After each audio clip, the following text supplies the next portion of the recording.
Okay, so yesterday discovered this amazing new drink. So we've got a new moonshine shop opened up in town. Pretty bizarre, walked past it a couple of times, thought I'd go in, and the gentleman in there offered me a little taster of, I can't remember what it's called now, tough nut. Oh, wow, yeah. That obviously, try you on the suits temptation stuff. Yeah, sample. so sample stuff. So I think it's like 50% proof or something, moonshine, but this sort of liqueur was down to 25% honesty. So hang on, just let me get this right. They're offering alcoholic drinks to passers-by, just as a little sample. Well, I went in, I got a little taste, and there was loads there I could have tried, but I thought, I've got to come back to work. So, I'm glad you thought about that. So, I tried this one, Tough Nut, and it was like drinking Ferrero Rocher. It's lovely, isn't it? Oh, it was amazing. Have you had it? Yeah, well, they supply the Thai restaurant down the road, and before Christmas I was at a do, and we all had a shot of this. I was a bit sort of apprehensive, but really nice. It was amazing. Yeah. I mean, he said you've got to be careful if you put it over ice. You could do a bottle quite easily. Well, you don't know as you drink it. It comes in a jar, actually. It doesn't even come in a bottle. So it's like that old kind of prohibition style. So they're very good. Oh, well, that's exciting. I'll have to pop along there then. So, yeah. Good. Should we start this podcast?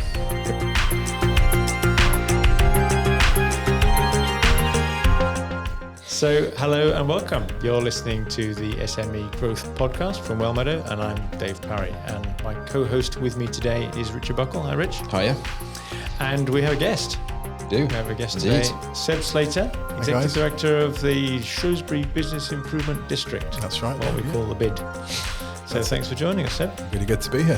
So we decided today it would be a good opportunity to talk about a slightly different aspect of marketing, and that is not marketing a product or a service per se, but marketing a place. Yep. Bit different. Certainly is, yeah. Different aspects to that. Some overlap, of course, some commonality, but we thought we'll ask you a little bit of the differences and the challenges, because that's a large part of what you're involved in through the BID, isn't it? Promoting Shrewsbury as a town. It is, yeah. So we work with 500 businesses in the town centre here, promoting the town, supporting them in a variety of ways, and then we're also involved in shaping the town. But yeah, promoting is, when the BID was started, like the key priority. Putting Shrewsbury on the map, making more people know about it, and making those that already know about it come and use the town more often. And a lot of people listening to this who may be in more traditional marketing roles and promoting other types of products and services may not realise that there's a whole body of thinking around this. There's an institute, isn't there? The Institute of Place Management, where there's a lot of research done on how to manage and promote places. Yeah, and that's actually all happened quite recently. So the IPM comes out of Manchester Met, and they've been doing a lot of research around place management, place marketing, place shaping, all these kind of things. The importance of place has really gone up the agenda, and in Shrewsbury, working with the councils, the BID is hopefully making a really positive impact on how the town's evolving. Yeah. So for the uninitiated, how do you think differently about marketing a place to, say, a product or service? I guess a product often will have a more clear set of audiences that it's trying to appeal to, whereas a place in many ways doesn't quite have to be all things to all people, but you are trying to attract a huge variety of people, whether it be people coming to study in the town, people coming to shop, people coming to work, perhaps older retired people. You need to kind of appeal to all of them, because the economy relies on it in that way. So it's that's the challenge, appealing to such a wide variety, but still having quite a clear sense of what you're about as a place, and having a clear brand. But I should imagine not only have you got that layer of complexity, so many different types of users, but a town is different things to different people, in the sense that you can use it for so many different things. Some people might just be coming in for a night out, others are coming in for their shopping. It's a massive array of things to see and do and use a place for, isn't there? You're absolutely right. And I suppose the brand, in a way, you've got to look at, well, what applies to everyone? What is the canvas that all this stuff happens on? And that is the town, its heritage, its buildings and all that. So for Shrewsbury, certainly, that's kind of the core essence of our place, is that heritage and that independent spirit that's been here for a long time. Charles Darwin, born here, and we very much play on that kind of independence and entrepreneurial spirit that's here. And that then is the basis for what a lot of other things can be layered on top of. And I suppose that's where Original Shrewsbury, which is the brand that the BID runs with, if you like, for the town, is based on really that kind of independence and heritage. And I guess when I'm thinking about, say, a retail sector or whatever, as the seasons change, they may well change the mix of products they're promoting to suit the seasons. When you're doing a place, the product itself doesn't change. You've still got the same shops and the same offerings and the same heritage around it. But the offering definitely changes in other ways through those seasons, doesn't it? There's the way you promote the summer version of Shrewsbury must be very different to the way you promote the winter version. Yeah, absolutely right. Yeah, so a place like Shrewsbury has a strong tourism element to its economy, which thrives at certain times of the year, and businesses obviously respond to that and have different products and availability. And yeah, I mean, let's take the summer, particularly actually through COVID. Shrewsbury was a brilliant destination for people who couldn't perhaps go abroad in the usual way. We're looking for perhaps a new place to explore, and so yeah, the summer was a very different time. We dressed the town in a very inviting, fun, vibrant way. Lots of businesses were able to open out onto the street, and yeah, appealing to that visitor market probably more. I wouldn't say necessarily more than the locals, because of course they really enjoyed that atmosphere and vibe too. But yeah, there are patterns throughout the year as a place for sure. Yeah, it was a good.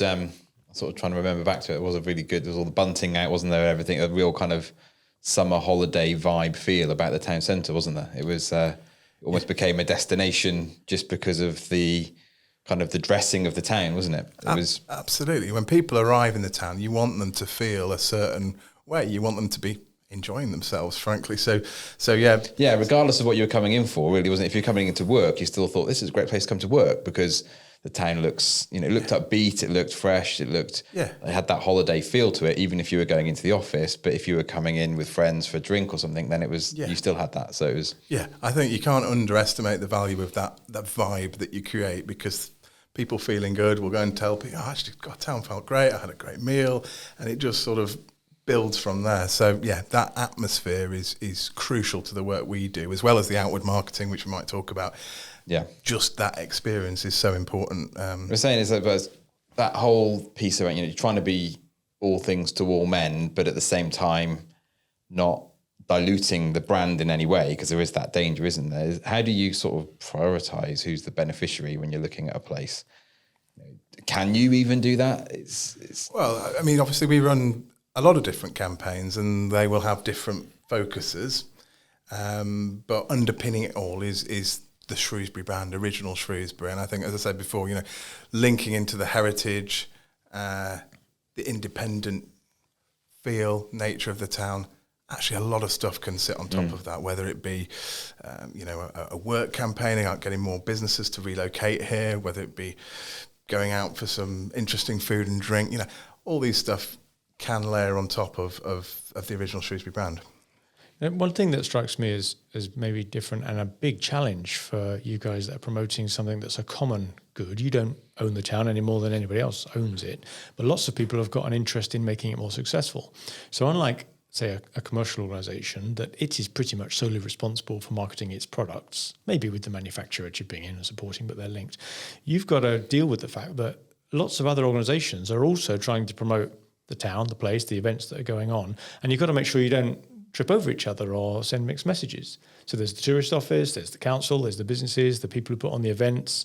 Everybody's all trying to do the same thing. But how on earth do you coordinate that? Or is that impossible and you just have to try your best? I think in terms of promoting the town as a whole, we do take a lead on that as the BID. But other organisations absolutely have their part to play and can complement that. And actually, they probably have slightly different audiences. I mean, you take social media audiences, there'll be an overlap, of course, but actually it's really valuable for partners to be amplifying each other's messages where appropriate, and businesses doing their own social. So that's all good. I don't think we sort of think, oh, gosh, there's too many people talking about the same thing. That's good. And there's no formal coordination, but there doesn't need to be. Then you're saying it just works. There is some coordination. The partners meet very regularly to talk about promotion and PR and marketing and so on. But it seems to work pretty well. I guess there's that brand you talked about, the original Shrewsbury, and people know to talk about the independent shops and the heritage. So we've got the message out well enough around those businesses and other organisations in town. We know which aspects to major on in our messaging. Yeah, I think the brand has been a real success in that sense that it landed well with people. I mean, it takes time. It's been, I think, 10 years now that the brand's been around, but it's well established. People know what we're about as a town, and we're all playing our part to amplify it. Come back to that a bit later, perhaps, about the messaging and how we've chosen that, then how it is chosen for the town. Often we're talking about, when we're looking at the various aspects of marketing for different products and services, we talk about first, who is it we're talking to, the buyer personas. And you mentioned earlier, there's a really wide range. But just thinking of each of those aspects, picking up on, say, geography to start with, how do you divide up the various people we're talking to through the lens of geography and where they come from? Yeah, you're right. We do think about our audiences geographically, partly because that's how the data is available to us. So we can see the amount of people that are spending money from different locations, and we've split those audiences into 5 key categories, if you like. And so the first being what we call 15-minute town, and those in Shrewsbury would know SY1, 2 and 3 is kind of within the ring road, and that's what we talk about as our kind of core 15-minute town audience that can get in within 15 minutes. We then talk about the donut, which is SY4 and 5, slightly further out, probably coming in by car or perhaps public transport. And then we go out further to what we call our core catchment or neighbours, those people that are regularly coming into Shrewsbury. It is their main centre. But of course, we want them to come in probably more often. So a key audience. We go out further, the region, people within an hour and a half's drive. So very much could come to Shrewsbury for a day out. And of course, a lot do, but a lot don't. So it's a big market for us to audience in terms of size. And then we look at the whole of the UK, because there's an important market there of people that perhaps getting to know Shrewsbury, not heard of it before, and want to come and spend a few days with us, which, from a spend, from a tourism point of view, is absolutely brilliant. We want to encourage more of that. So there are 5 broad And we're reasonably centrally located. There must be quite a large population that fits into that sort of neighbours, and not too far away, an hour's drive away, you can get quite a few people here. Well, an hour and a half, you take that region, an hour and a half's drive, you are taking in the conurbations of Manchester, Birmingham, Liverpool. So, yeah, there's huge numbers of people and huge opportunity. And then I think, do you do anything around ages in terms of, splitting out the buyer personas by, Shrewsbury's population demographic? How do you go about looking at that and marketing to those?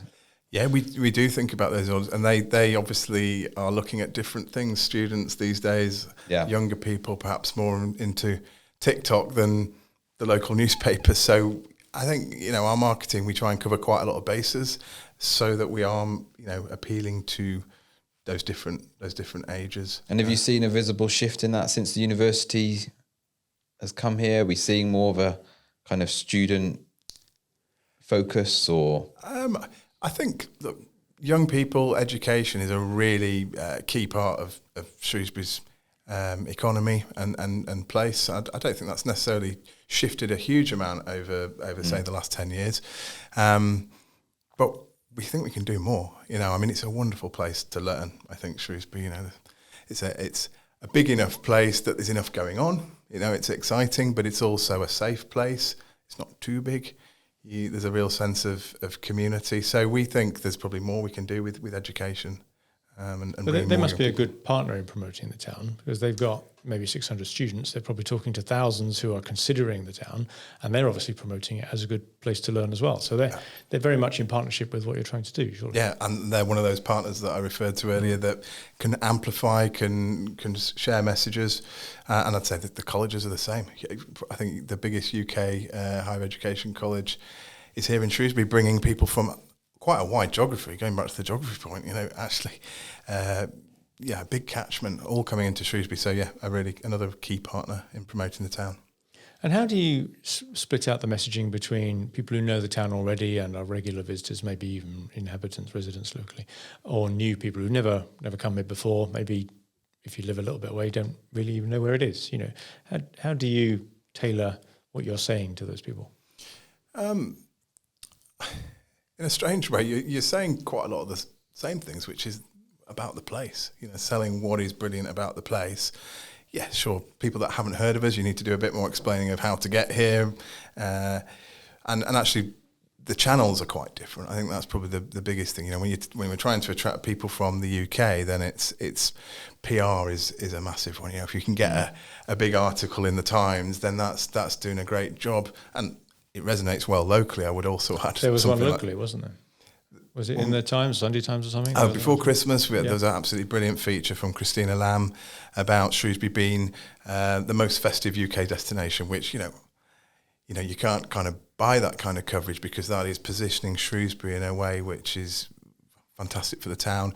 People reading that up and down the country. If they hadn't heard of Shrewsbury, they obviously know now and are thinking about it, but locally people are feeling proud about that. And did anybody locally have any hand in making that happen, or was that just if a journalist decides to do a feature, we're just lucky or not? Yeah, so that particular piece came through the Prince Rupert Hotel and the work that they'd done through the pandemic, which Christina Lamb had been part of or had covered, and she wanted to come. She fell in love with the town, so she wanted to come back and do a piece once we were all back open.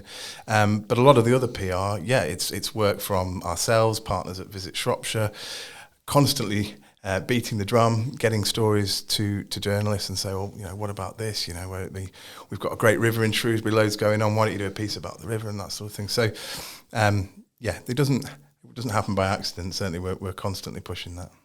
When you're looking at your different kind of buyer personas, have you got certain objectives that you're trying to achieve with them, or is it one size fits all, or have you got different goals that you're trying to achieve with each of them?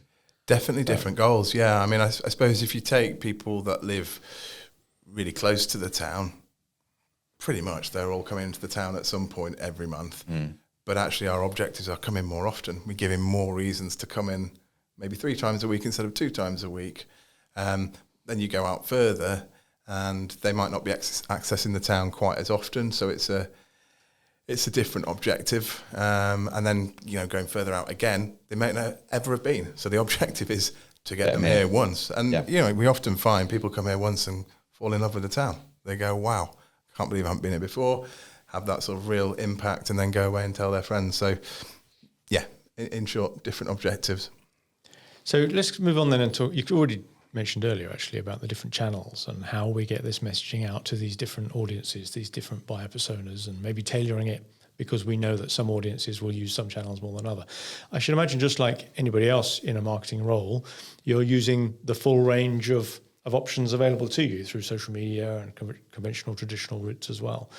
But let's just explore some of those for a minute and maybe try and work out which ones work better for you in different circumstances. Okay. So, you know, starting off with maybe social media, we've mentioned that a lot. It's not one size fits all there either. There are lots of different types. But where does that work particularly well when you're trying to promote a place? Well, we have a really strong local social media audience, and that is very responsive to new, exciting things happening in the town. And yeah, actually, new businesses is probably one of the most popular things on our channels, and can be shared hundreds of times. And actually, the business then says, you know, that actually made a really big impact to our launch in the town centre. So, yeah, social, locally, very engaged audience. Going further out, we might do social campaigns, you know, paid campaigns. So they're not necessarily following us, but they might have an interest in, I don't know, heritage, food and drink. So we can target an ad to them to say, oh, have you thought about Shrewsbury for X, Y and Z? So yeah, even within social, doing quite different things with different audiences. And are we on all the major, are we on TikTok even these days? You mentioned them. We're on TikTok. We're still getting to grips with it, if you like. And yeah, so more to do in that area. But our main one, Facebook and Instagram. And Instagram has been growing the most quick of all our audiences. I think we're up to over 40,000 now across our channels. But our reach is in the millions each year. And what sort of things are you putting out on it? Is it just displaying good images of the town? Is it what sort of content are you producing? Yeah, photography and video is a key thing for us, and you know, Shrewsbury lends itself to it, doesn't it? It really does, and actually, video particularly as well can get across that vibe in a really good way. So, yeah, photography, videos, content directly from our businesses is also, you know, goes down well behind the scenes, if you like, giving people a little glimpse into different areas. It's got to be interesting. You know, you can't just be a a bland picture of a product really anymore. It's got to be, people on social are looking for interesting stories. They've got, short attention span. You've got to really grab them. Have you found anything that particularly works in terms of engaging, from all the marketing that you're doing? What is it that you find really resonates when it comes to that sort of place? Is it a behind the scenes with a business, or just seeing a nice park, or is there anything particular that springs to mind? I mean, look, brilliant photos and brilliant photography videos really just works. Yeah. People just think, wow, that's beautiful. That will get a lot of... Almost regardless of what the subject, just if it's done well and it looks good. Yeah, I think that is true. But as I say, new things happening, that gets people excited. Oh, something that sort of makes someone sit up and go, wow, I didn't realise that would be there, yeah. Or, I didn't think that would be, so that, yeah, I'd say those two things probably. I think we've seen that. We've had people come to speak here, haven't we, that we've taken them out after, and that maybe they've come from, London way or something, and they've come out in Shrewsbury and thought, well, hang on a minute, this is almost got that kind of London-esque feel in places in terms of the quality of the establishments and what's on offer. But that's also a surprise as well, isn't Yeah. it? I think people it must be a big challenge you've got here, that there are those that you mentioned earlier that know nothing about Shrewsbury. Almost harder, though, is those that think they know about Shrewsbury. They've got this view of it in their mind as a bit of a sleepy backwater, market town, whatever it may be. And then they get here and find that there's actually some quite funky bars, and there's some great shops, and there's lots going on, live music, and they weren't expecting that. We've had clients even from Kenilworth, elsewhere in the Midlands, that come over and their eyes popping out. You really didn't know this was here. No, it's an interesting point. And I suppose that's, taking it beyond Shrewsbury, that's probably true of many places, isn't it? There's always that local, once you get the locals guide to it almost, you find the good places, you find the good spots, and it's about promoting that, isn't it, in an accessible way. So there are other ways that you're doing that. It's email, website. How else are you trying to get the message out? What's working? Yeah, I mean, we do all that. I mean, our email list is by and large, I'm sure, people that have already been and kind of already know a bit about the place, and they just want to know what the latest events are, what new things are happening. And how do you capture email addresses? Do people volunteer them through a form, or are you getting them some other way? I mean, through our website. So we run the town's main visitor customer website, Original Shrewsbury, so we get quite a lot of sign-ups through that. Competitions that we run, word of mouth, all our businesses, all their employees and so on. So we have a decent mailing list. Yeah, that is mainly people that know about the place. Yeah. What was the other one you mentioned? Well, websites and other things you can do around. Yeah. Do you do pay-per-click, for example? That's some businesses do that a lot, some don't. We do through social. We don't do so. We have done a few campaigns through Google and so on, but mainly social, when we're targeting people that don't know about us but would be interested in a particular aspect of our offer. I notice you do, is it surveys, some sort of visitor survey as well? How does that work? How does that help you?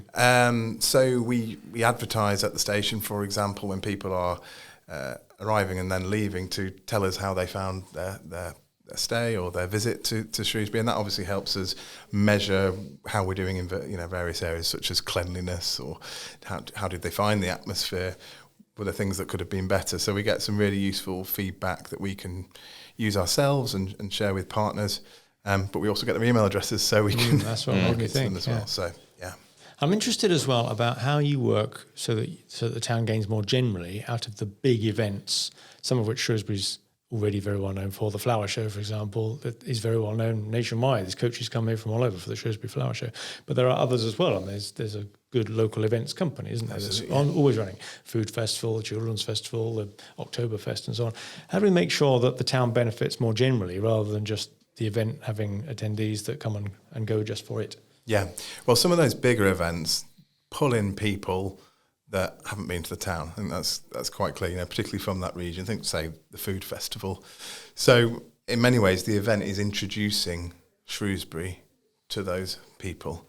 And we hope that they have obviously a good experience at that event, but they glimpse a bit of what's going on and will come back. And we're doing some work at the moment with those event organisers to see if we can join up our marketing a bit more. Obviously they have their own database of people that have been, and what messages can we be sending their way to make sure that we're gaining on the back of it. But I think businesses widely accept that on those days, although business can sometimes be a bit tough because it's a different kind of day, the longer term profile gain is certainly worth it for the town. I mean, something we talk about with all of the businesses we work with is that concept of collaboration and partners, and either borrowing or piggybacking on someone else's audience can benefit both parties. And that seems to be a classic example where it's got a tremendous following all of its own. Yeah. And we need to show them what else there is here while they're here. Well, absolutely. And actually, Food Festival this year, we're talking about doing some activities, not just in the quarry where the main events, but actually really bringing some of that through the town. So hopefully some exciting announcements on that soon. Oh, right. Stay tuned. Is there anything that you can do when you're marketing a place that a business couldn't do? Thinking maybe like signage. Or is there anything you've seen that when it comes to place marketing that this is something that maybe a business on its own couldn't do, or is that even a thing, or do you? Well, I think many of the same principles apply. If you had a shop, a store, you can do things physically. For us, if you like, the town is the shop. It's how do we make the whole experience, and of course there's such variety, so it is a bit different. But signage, but that would be the same in a shop potentially. There are, there is just general town dressing, which we picked on earlier, but that's a key part of it. But a shop, shop window, they have to do all that as well. So it's just on a bigger scale, and obviously trying to incorporate a sort of wider variety of uses rather than being very specific, which a shop might be. There's a lot of commonality then, isn't there? Anybody thinking of marketing a place, they can still bring a lot of the toolkit that they have for marketing anything else. So let's talk a bit about the key messaging then. And I was just looking around to see what other places are there that are really good at messaging. And the one that came out straight away, and possibly listeners will immediately recognise it, is the I Love New York campaign with a very distinctive logo with the heart, I heart NY, and you see it on t-shirts and on caps and all sorts. That must be up there in you guys who are experts around place as one of the exemplars really of how you embody a place in a logo and a key message. And there's a few other ones around. I found mainly American examples where they focus on what's different about that place. And I found strap lines like "Keep Austin Weird" or "Only in Nashville" or what happens in Vegas stays in Vegas. We can imagine they're all hitting the spot. So thinking about Shrewsbury then, how do we summarise the essence of Shrewsbury? What is it? What are the key strap lines that we use, key benefits? Well, our brand is Original Shrewsbury, and so if you like, it's just one extra word apart from the place, which is original, which we think when you put it alongside photography and other assets, you can show is about the heritage, about the independent spirit, about interesting stuff happening. So that's kind of our core brand, really. And how do we do in attracting people to the town? Does it work? Are we successful in getting a lot more new people here and a lot of existing visitors to come more often? Yeah, I think we are. I think if you just go and speak to businesses and ask, okay, over the last few years, how has, for example, particularly in the summer, how does that feel? We are getting more and more new people. There's more demand for more hotels and so on. So, I think it's certainly working. On the back of that, how do we measure it? You're saying there's a good feel for that. People feel it's busier. You're not short of data either. So what can you get access to? People might be surprised quite how much. In a commercial environment, you measure your sales, don't you, or your inquiries. And all sorts of we're all familiar with that. What does it look like in a place? You don't sell. There's no one point of sale, is there, for a place? It's very, very distributed. So how do you measure it? Yeah, it's a really good point. I mean, we've been measuring footfall for years, pretty much since the bid began, and we've got 2 cameras that physically counts people walking down the street, which is a great barometer. And for years, that was kind of what places relied upon, was just footfall numbers. But of course, that doesn't relate necessarily to spend, which is of real importance to the economy. So we're now getting much richer data, which is brilliant, because we are able to measure, like you say, where people are spending money in terms of sectors. We've seen a real increase in food and drink spend if you now compared to pre-pandemic. Retail is actually holding up pretty well compared to a lot of places across the UK, but we're able to see the trends there across sectors, but also where are people coming from. So in terms of measuring the visitor economy, which is your earlier question, we can add up our region and our UK audience and see that spend over a year, compare it to the previous year and so on. So we've got a pretty good handle on where people are coming from. And that data's feeding back into your marketing efforts, presumably. Yes, absolutely. So we've got certain objectives. If you take next year, for example, around the visitor economy, we'll be able to see, okay, we've tried these 3 campaigns all about the visitor. Has it had an impact? Yeah. It's really quite interesting, actually, just to think differently for a moment about how other people have to do something which is aligned to a challenge we all have. So really, thank you for coming in today, Seb. That's been brilliant to hear about a very different thing to have to be able to market. I think it's probably a good lesson anyway, that whatever you're doing, try and look at examples where other people are a bit different from you, just to see if you can borrow ideas from it. It's great. It's very useful. Thank you very much. And thanks, Rich, as well. So you've been listening to the SME Growth Podcast from Wellmeadow. Please subscribe to the podcast wherever you get your podcasts from. And perhaps more importantly, tell your business friends that we're here. Ask them to come along and have a look. And until next time, good luck with your businesses. And we'll be back next week. Bye now.